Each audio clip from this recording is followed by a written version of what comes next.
Okay, we are live once again. Here we are. We're doing it. We're doing another one. Just me, number 11. Got a whole bunch of questions that I'm going to answer. So I'm very excited. I got a couple of longer emails, not super long, but longer. So I'm excited to do that. It's a little late tonight. I got a hankering to pound this one out after a long day, but a lot of stuff going on. Um,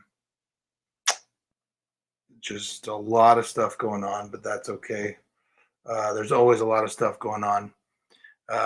It's funny, just on a side note, I've had multiple people, including my mother and my father, both telling me I need a break. And I don't know where that's going to come.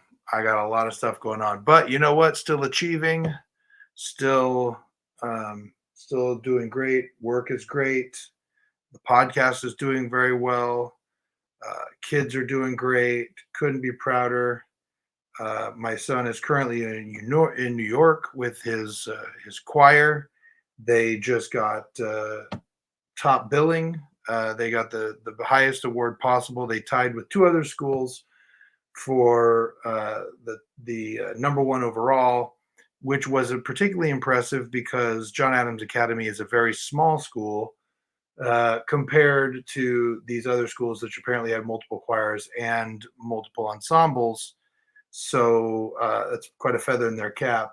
And Austin, I'm at work a few days ago, and Austin FaceTimes me, and I'm like, "What's up, bud? What are you up to?" And he is meeting the Impractical Jokers, so he's a little starstruck. That's a big, for those of you who don't know, it's a funny comedy show on on True TV, and it's one of our favorites. And so it's pretty cool for him to be able to meet Cumer and Sal. So he's having a good time out there. But yeah, so I don't know where something is going to give, but I'm got to figure it out. And so, um, okay, so we got a lot of questions, a lot of. I perused some of them, not all of them, and the ones that I have seen.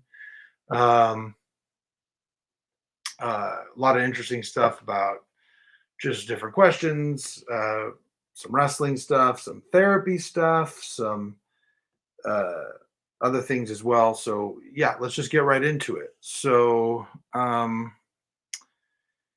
here we go. If you ever need anything, you can count on me. Well, thank you. I appreciate that. I have to say, I have been very blessed. I have been blessed with a swath of good friends and family that are so supportive and help me so much with my kids. I've really put their arms around them and me. People who check in on me just to see how things are going. Um, my family is always around when I need to get the kids somewhere and I'm working, or if someone needs to just sit here at the house with them because I'm running late. There's always somebody to help, and I really appreciate that more than I could ever know. Anytime I need to, if I can't make it somewhere, you know, I can just give someone a call and they will come to my aid. And I recognize that that is a privilege and a blessing, and I'm just grateful for everyone who helps with those things. Um, do you have any piercings? I do not. I don't have any piercings. I do not have any tattoos. I never have wanted any of the. Well, I take it back. I remember there was a week or so in high school that I thought it would be funny to get an eyebrow piercing, but I was never actually going to do it. That was in the 90s. It was a thing. I don't know, but no piercings, no tattoos. Not that, however, I want to make it super clear that if you're somebody who has those things, there's no judgments there. I've just never been one. I don't do that. I don't do jewelry. Um, I don't wear watches, necklaces, earrings. Certainly wouldn't do it. I wouldn't wear a piercing, and then tattoos. I just don't think I would like something permanently on my body. Um, the last thing I would need to do is like get a Metallica tattoo and then have uh, someone from Metallica get canceled for something they said in 1997. So I just as soon not have anything permanently on my body like that. And I do believe that the body is a temple. And for me, I've just determined that tattoos are not something I want to start indulging in.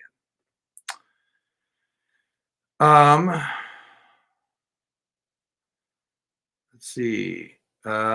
Just a reminder, you're awesome in every way. Well, thank you so much um, for that. For some reason, my Siri is going off in my ears. I'm not sure why. Anyway, I really appreciate that. Thank you. Uh, so, yeah, I don't know really what to say. Thank you. Let's see. Please reply to me. I don't know who you are.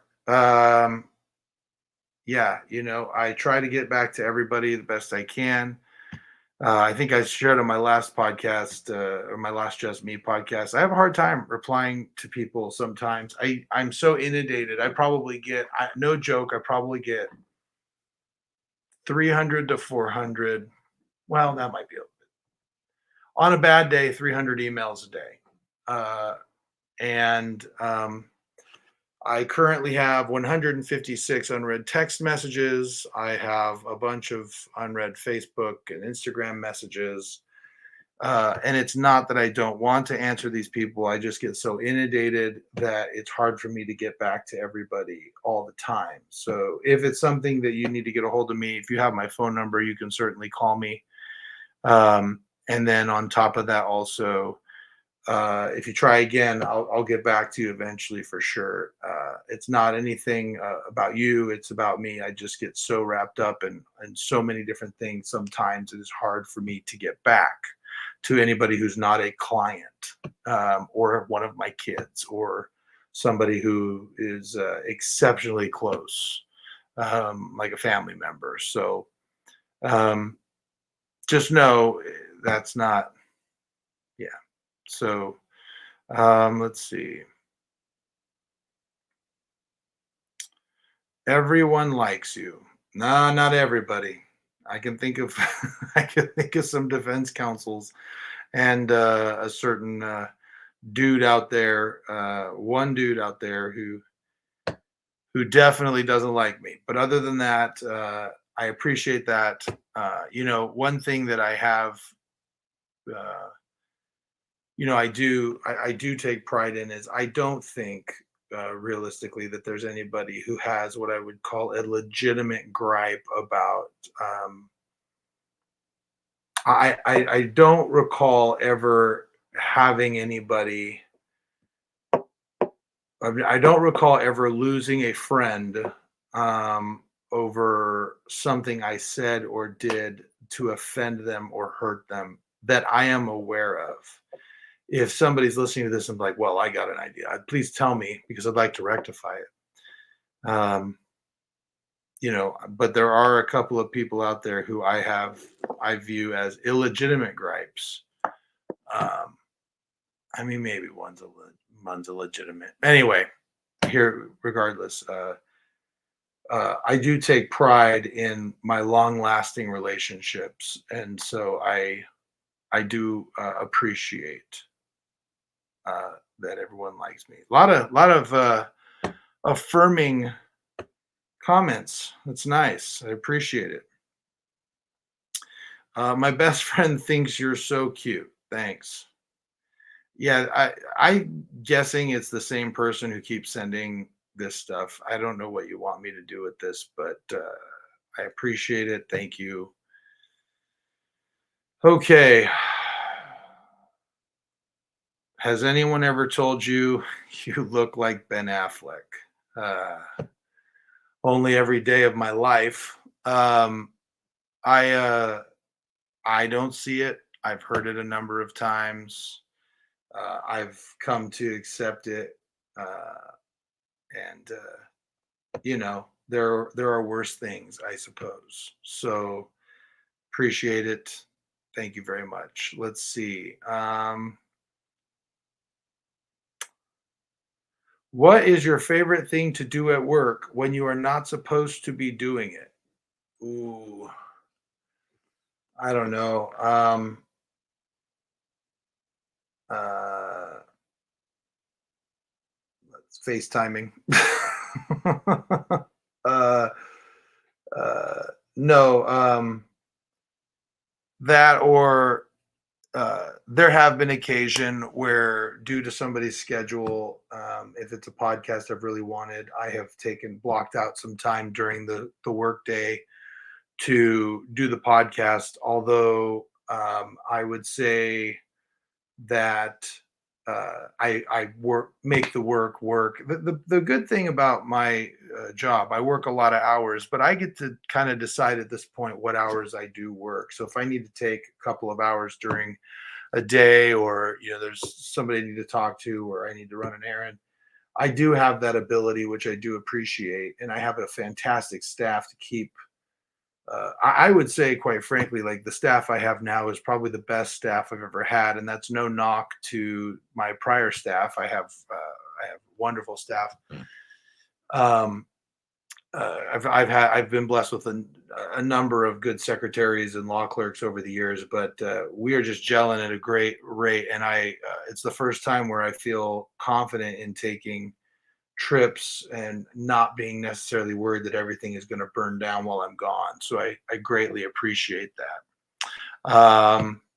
And then occasionally, like, I'll go on Ticketmaster and I'll look for concert tickets and stuff while I am at work. Little breaks here and there for some retail therapy. So there you have it. Um, I don't trust stairs. They're always up to something. Nice dad joke. I like it. That's a good one. Appreciate it. Thanks. Okay. Whose location do you have? Nobody's. I don't even have, like, my kid's location or anything like that. Um, I don't know. Call that past trauma. I don't know. No, I've never really done the location thing, um, really, with anybody. I don't know if I've ever checked someone's location in my life. Um, I just don't use the feature. And so, and I gotta say, I wonder, if you're somebody who is in, like, a relationship where you feel like you need to constantly check up on where the other person is. I don't know if that's super healthy. So, but I digress. What do I know? Okay. Um, let's see. Oh, I just lost some of these. Let's see. Oh, here we go. How much wood could a woodchuck chuck if a woodchuck could chuck wood? Well, as much wood as a woodchuck could chuck if a woodchuck could chuck wood. And researchers have determined that that's about 700 pounds of wood. It's true. I read it in a book. Um, so there you go. Great question. Heavy hitters here. Heavy hitters. Um, who was your favorite wrestler growing up, and who is the one that made you say, "Okay, I'm going to do that"? Okay, so I would say I am a tried and true Hulkamaniac. Um, in fact, I was just talking to my aunt about this a few days ago. She was the first one to take me to a wrestling match. She took me to the Arco Arena, the old Arco Arena, to see the WWF. The main event was the British Bulldogs versus Greg Valentine and Brutus Beefcake in a steel cage. That is the only match I remember on the card, but I remember I completely lost my voice. Um, and growing up, some of my favorite wrestlers, I love Jake the Snake. I like the Ultimate Warrior. I liked Andre the Giant. Um, let's see, Junkyard Dog was a favorite. As I got a little bit older, I always loved Razor Ramon and even with Scott Hall. And I was always a sucker for big guys because I was a big guy. So like Kevin Nash, I really enjoyed Kevin Nash. Psycho Sid, I loved him. I loved him when he was with the Skyscrapers with him and Danny Spivey. Like that was one of my favorite tag teams. I remember when they came in and absolutely blasted the Road Warriors with chairs, and I thought that was going to be a great program, but I didn't really get to see much of that. But then when as I was started, you know, really going into like getting really, really hardcore into wrestling, I used to love watching old VHSs of like Turner Broadcasting, the WCW stuff, the NWA. So I loved all the war games. I got really heavy into Sting and the Great Muta. I loved the Great Muta when I was a kid. Um, so those were some of them. Oh, and I'll tell you uh, another guy I really, really, really enjoyed was Mr. Perfect, even when he was a bad guy. Like, just loved his work. He had a match, an unsung hero of a match. If anybody here is a wrestling fan, go back to WrestleMania 5 and watch Mr. Perfect versus the Blue Blazer, because that was when Mr. Perfect was still on his undefeated streak. And um, the Blue Blazer, he made you believe that the Blue Blazer was going to beat him, even though everybody knew he wasn't. Mr. Perfect, one time, I remember watching Primetime Wrestling, and he had a match with Jim Brunzell, who was one half of the tag of the Killer Bees at the time. And the match they had, they just sold. The whole story was Jim Brunzell had a massive drop kick, and they did this whole thing with Jim Brunzell trying to hit him with a drop kick, and he finally hit him. The crowd went crazy. Just stuff like that I love. But when you're saying who is the one that made you say, "Okay, I'm going to do that," it was all about WrestleMania 3 and Hulk Hogan body slamming Andre the Giant. Because I was in there hoping I thought Andre was going to beat him. I wasn't smart to the business yet. I was a little kid. I thought Andre for sure. There's no way he's going to slam Andre the Giant. And when he did, and everybody at Arco Arena and all the 93,000 at the Pontiac Silverdome blew up, I remember thinking to myself, "It's like I want to be just like him." And so, yeah, so it was Hogan for sure. Can Brother Brigham save us? I believe he can. I know he believes he can. That's for sure. So stay tuned. He's got a lot of saving to do. Who is your best opponent so far? I've had a lot of good opponents, but I got to tell you, I just had a match with Drake Frost, and I really enjoyed working with him. And that was kind of one of those matches that I was like, "This is one I want on my bucket list." And I got to say, I have yet to have a match that I would consider a bad match. Like all of the guys I've worked with, I've absolutely loved. I had a good match with Michael Shawn. I had a good match. I had a good match with Joey Gonzo, which I thought was really cool. Derevkov had a couple of fun ones with him. Prince Gabriel, class act. But yeah, Drake Frost, like just it was just a hard hitting match. He had a reputation. He has a reputation for hitting real hard. Uh, and it's real. But took care of me, and just a lot of fun. So yeah, that's kind of sticking out in my mind right now. Let's see. I had a couple of other questions back over here.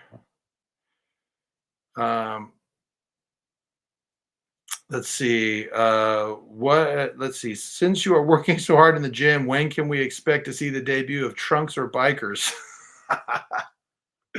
Oh man, when I can get my diet in order, man. Yeah, I am working hard in the gym, still 6 days a week, but man, I just love cookies. I'll tell you what, I just can't. I can't stop. I just love sweets. That sweet tooth gets to me, and I do real good most of the day. But then, somebody bakes me something, or Piper is real good at making muffins or brownies or cookies or whatever. And I just yeah. So when I can get the diet in check, man, you might see something like that. So um, all right, and then let's see. What do you like most about being a pro wrestler? Well, I love telling a story. Um, I like character work. I think I have a knack for it. Um, I love cutting promos um, and telling the story that way. I have found personally that cutting a promo makes me better in the match. I don't know why that is, but it is that way. So that's fun. I love getting the crowd, you know, booing me like crazy. I think that that's fun. I enjoy it. And one of the things I also really enjoy is the camaraderie and the fraternity that is wrestling. Before I went on this stint of actually wrestling, I did promoting. I wrestled for a little while in '99 and 2000. Most of it was backyard, but I eventually got and did some pro matches, and it was really good. But you know, at least for the generation that really knows me, that's been around now, because that was before indie wrestling was really big in the Northern California area. I mean, it was always there, but it's not like it is now. They only knew me as a promoter. They only knew me as a guy who promoted shows and booked shows and did stuff like that. So it has been cool to not be promoting wrestling, which is a whole nother animal. I think anybody who wants to talk trash about a promoter should go and try and promote a show himself, because it is a different animal than just showing up to the show at call time and wrestling. The worry about ticket sales, the worry about promoting, the worry about booking and canceled bookings and having to deal with getting the right story in there and all the egos. Like, it's just a different animal. And um so it has been really cool. In fact, El Flaco Loco, I ran into him before I officially came back, told him I was training for a comeback. And he told me, he's like, you've done so much in wrestling. And I really appreciated this. He's like, you've done so much and you've worked so hard. You deserve to be able to just show up and have fun and just enjoy the ride. And I am. And so, yeah. And I just love, like, the friendships I've run into so many people that have become really good friends. I just really appreciate that. So, um, okay, back to some of these questions here. Running out, trying to find them. Let's see.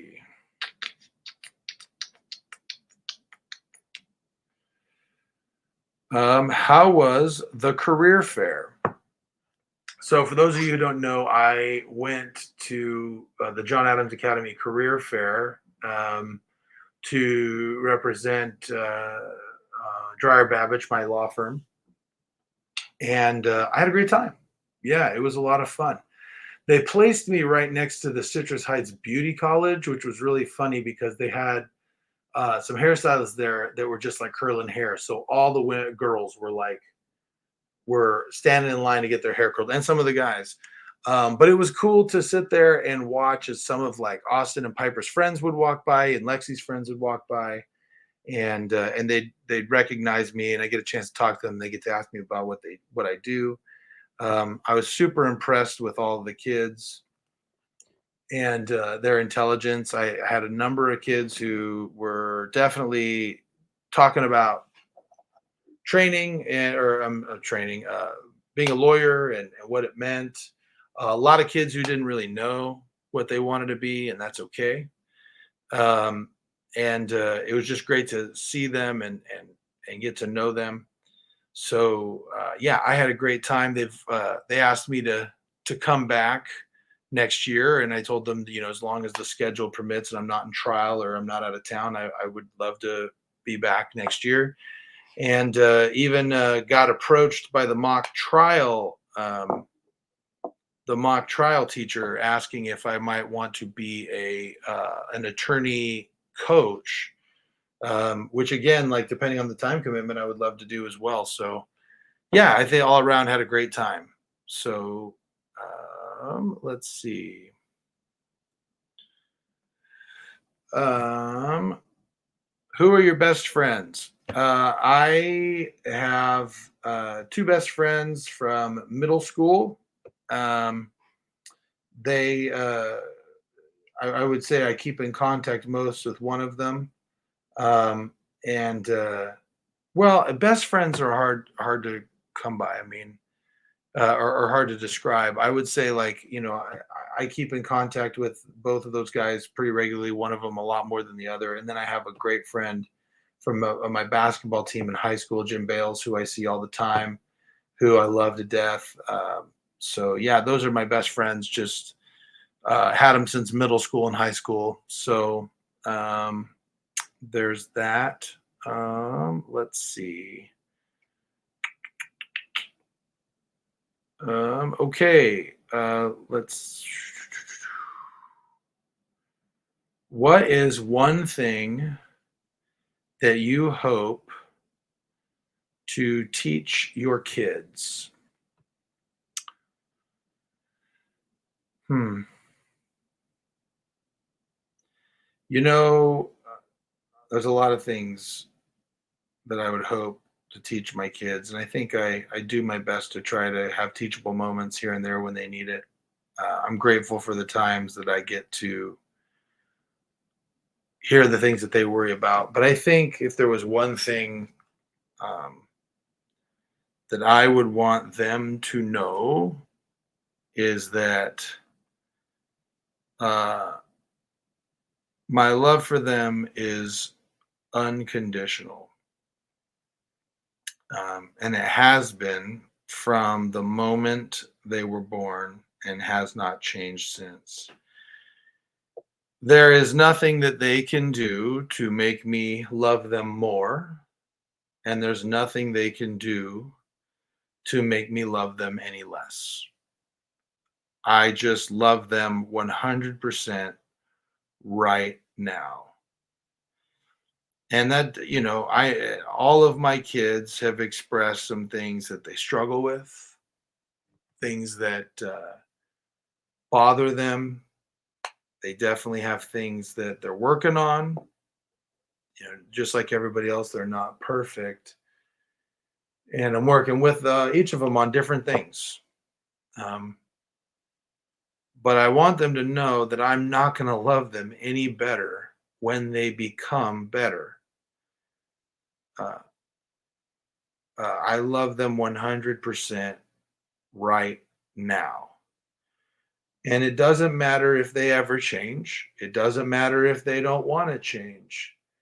It doesn't matter to me if they regress. There's nothing they can do. And even if tomorrow, for whatever reason, they got angry at me and never wanted to talk to me again, I would still love them just as much as I do right now. It will never change. And it will go for the rest of my life, their life, and beyond. Um, I'm so proud of each one of them for many of the same and each of them for different reasons.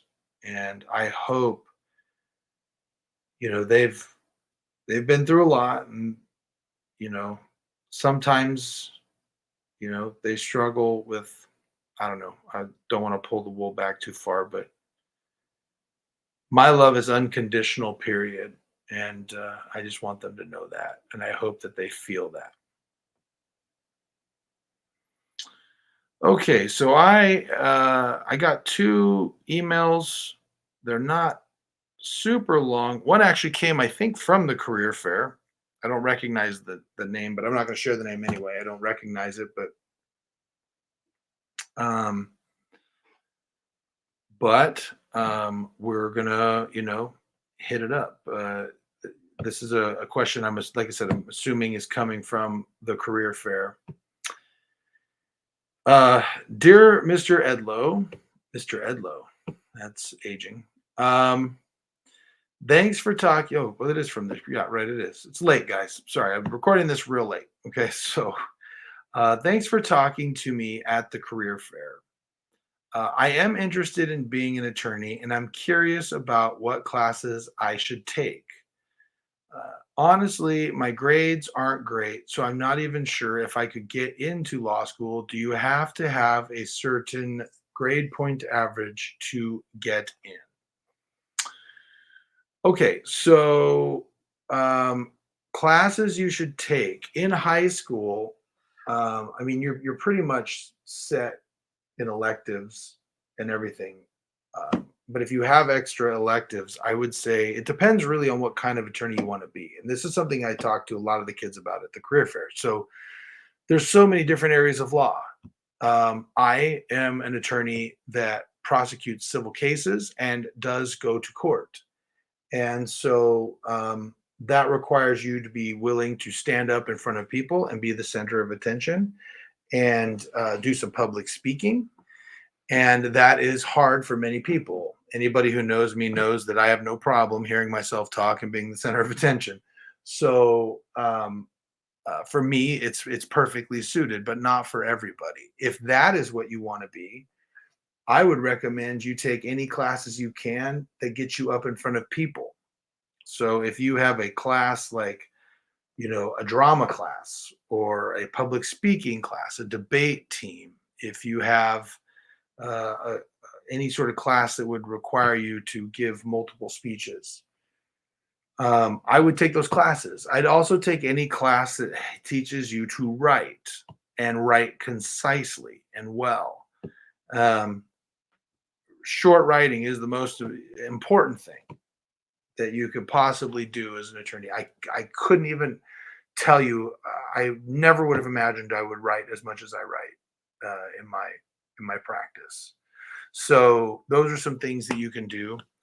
Um, but anything that's allowing you to analyze and debate and argue both sides and see both sides of an argument, that's why a lot of attorneys go for like a political science major or a history major because there's so much argument built in.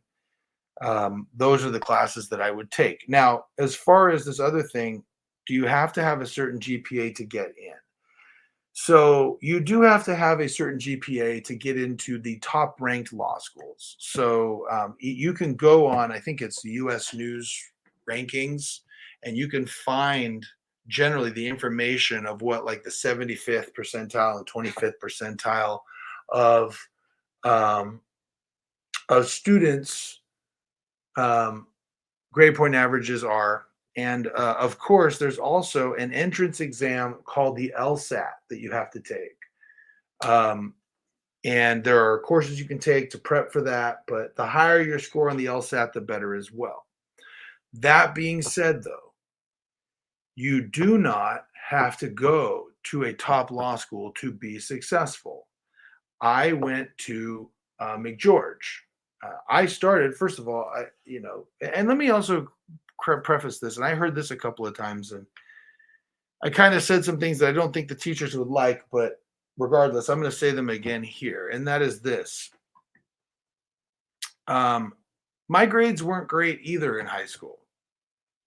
In fact, my worst grade, I became academically ineligible one year for basketball because I was failing constitutional law. Um, I did not have a particularly good grade point average, and I never really did um, until law school. But let me just say that I've now been an attorney for 12 years, and I believe I was, what do you call it, the trainer society, whatever the top 25% of GPAs is. I think I got that. And then I have a trial advocacy certificate. I have a business certification. I graduated from my undergrad with honors. Do you know how many people in my career have asked me what my GPA was? Zero, especially in high school. Um, so I know that teachers push performance in GPA. Um, I call BS on that. I don't think you are going to be unsuccessful just because you don't have good grades. Um, and even if that's true, there might be external factors. Maybe you didn't do so hot. Maybe your parents were getting divorced. Maybe it was COVID and it screwed you up. Maybe it was all sorts of things that really screwed up your GPA, and that's okay. You could go to 2 years of community college and transfer to Harvard. I mean, I started at community college and I did pretty well for myself. In fact, there's one of my partners at my law firm who went to an unaccredited law school in Santa Clara. Unaccredited means that the state bar does not give it accreditation as a legitimate law school. They can only practice law in California if you pass from one of those law schools. My partner did, and now he's got a Harvard lawyer working for him. So, I mean, um, if I were going to trade, if I had a choice of having the hardest working person in your class or the highest grade level of your class, unless those people are the same, I am taking the guy or gal who works harder every single time.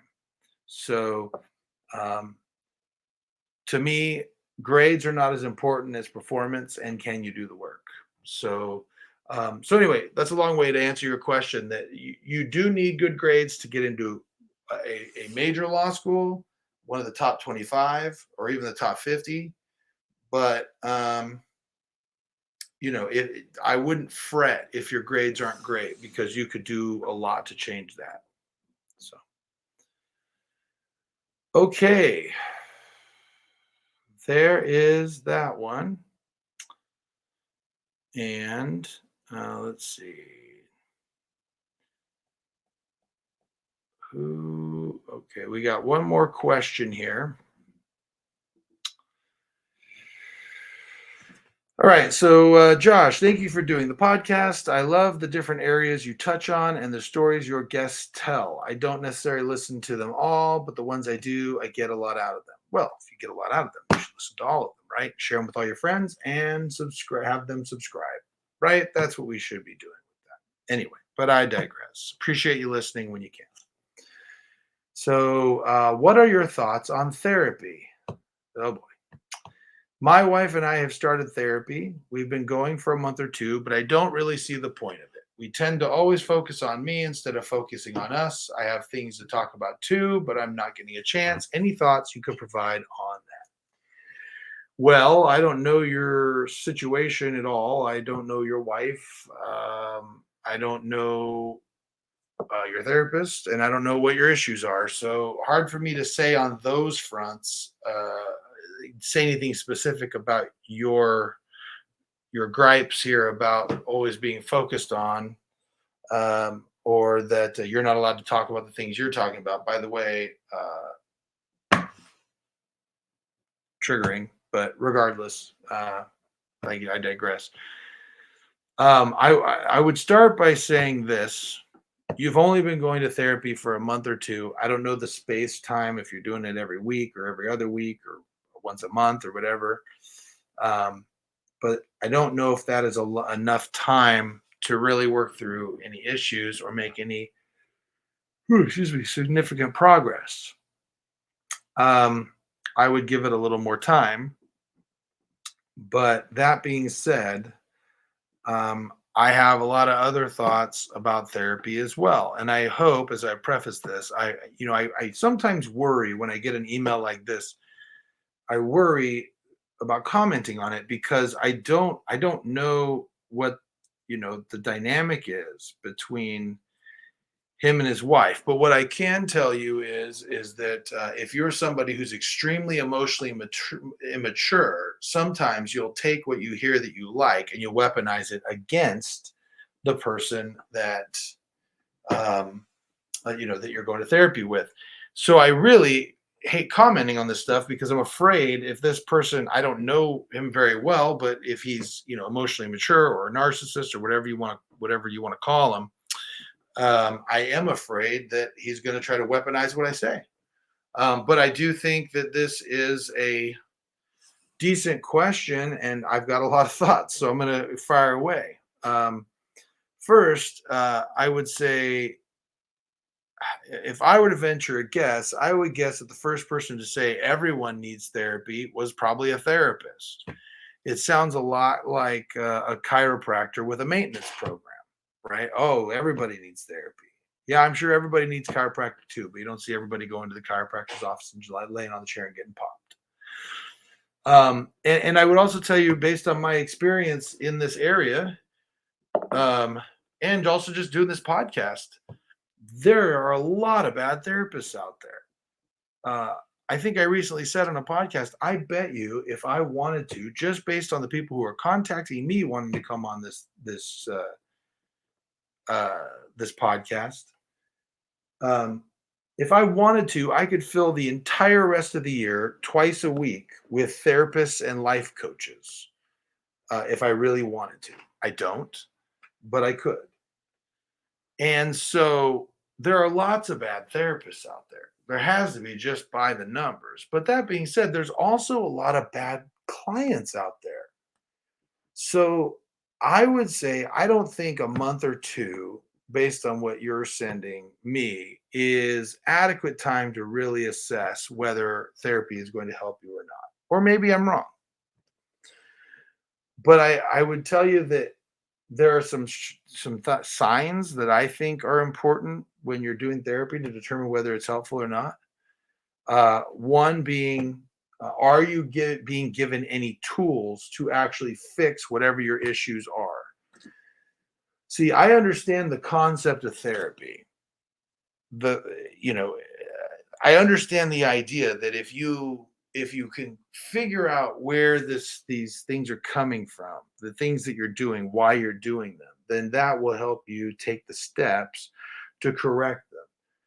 The issue is if you're dealing with someone who's extremely emotionally immature, or a narcissist, or someone with a personality disorder, or someone who has just a very difficult time, um, expressing themselves in that manner. Um, if you have somebody like that, it's going to be a rough road. Um, there's going to be gaslighting. There's going to be a lot of finger pointing. And what I think sometimes happens is you'll get somebody who, the therapist will do a good job of telling them why they're happening, but if you're not getting tools to fix those things, it just becomes an excuse. And uh, so that is a long way of saying that therapy is not for everyone, but it can be helpful. Now the thing is if the two of you are both mature people, not saying perfect, but mature people, and neither one of you are dealing with any of those things that we were talking about, other than a little emotional immaturity, I think therapy could do wonders for you in improving your communication skills. But you have to be willing to do the work. Um, the other issue is if you're dealing with somebody who's extremely emotionally immature, they're going to weaponize everything against you, and so that's real hard too. This is just a personal assessment. I mean, everybody's got their breaking point and everybody's got their capacity. And if you don't have capacity for therapy, that's okay. Right. And I do think that after a while, as you're going through therapy, that if you're continuing to go, it's probably counterproductive. Um, but that being said, I think with the right therapist who is tailored to you, and um, I think it can be helpful in bringing to light some of the issues that we, some of the bringing to light some of the issues that cause you to do the things that you do. So Yeah, I don't know if I even answered your questions there. I don't know what thoughts you really wanted from me. I think that the overall vibe I'm trying to give you here is that with therapy, I think it can be helpful, but watch for signs that it's not working. I think the best advice that I've ever taken when it comes to this thing is if you're telling somebody something and they're not listening, stop talking and watch what they do. And that'll tell you everything you need to know. And that's been my experience as well. Uh, and I'd also say take people at their word. They say something, they meant it. They did something, it's what they wanted to do the whole time. So, anyhow, okay. Um, so those were our big questions. So there we go. And um, yeah, I got actually as I'm in here, I've got another message. Let's see. You lit. All right.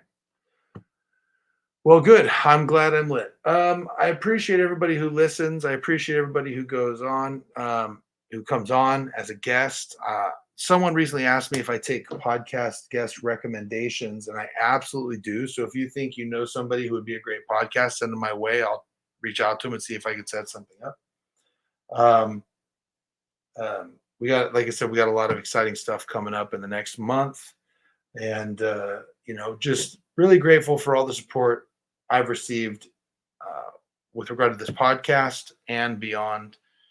Um, just grateful for everybody in my life, and so if you've gone this long, subscribe, friends. I hope this one came out okay because I'm pretty tired. It's like 1 a.m. It's been a long day, but I just want you to know I'm grateful for you for helping me fulfill this this little venture and this dream. So have a good one, guys. We'll talk to you later.